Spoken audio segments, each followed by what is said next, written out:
And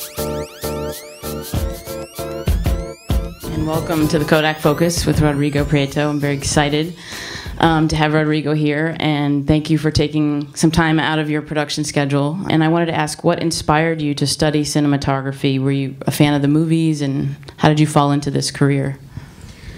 Actually, it was more by doing movies than I guess a classic path is people that love movies and then decide to study filmmaking. In my case, it was more making shorts movies in Super 8, and with my older brother Antonio, we discovered stop motion. Mm-hmm. And so we started doing little science fiction horror movies with our little clay monsters and stuff, and it was just playing, really. It was just fun. And you know, as the years went by, we started progressing. We got into sound, we got into editing, and also the visual effects got more and more sophisticated. Mm-hmm. Rewinding the movie, or you know, scratching for laser beams on the scratching the film, stuff like that.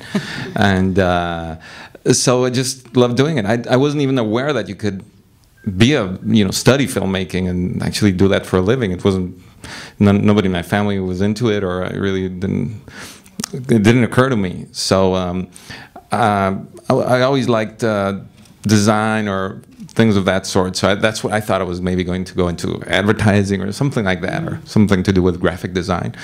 But then someone told me that there was such a thing as a film school, and so that's how I decided to try it. And first I went to a film school that actually was focused on Super 8, and then it actually closed. I just did I think it was 2 semesters there, and so then it didn't finish. So I started working in a still photography studio. Mm-hmm. That's how I got into photography and into lighting, composition.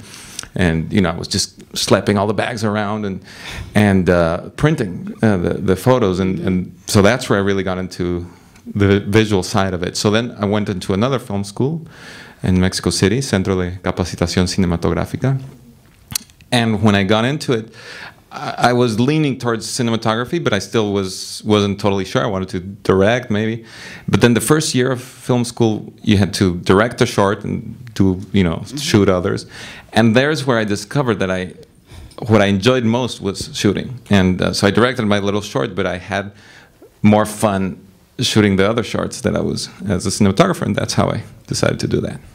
Yeah, and soon after that, you got right into shooting commercials. And your first feature break was which film was that?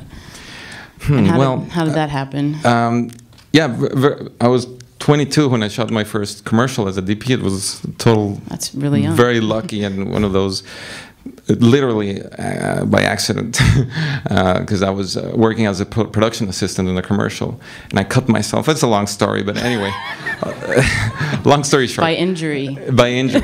The owner of the agency drove me home because I was bleeding in my hand, and I told him that I wanted to be a cinematographer, and I had taken still pictures of this other shoot. I was a PA, and so he asked the production company to hire me as the cinematographer for his next commercial, low budget, small.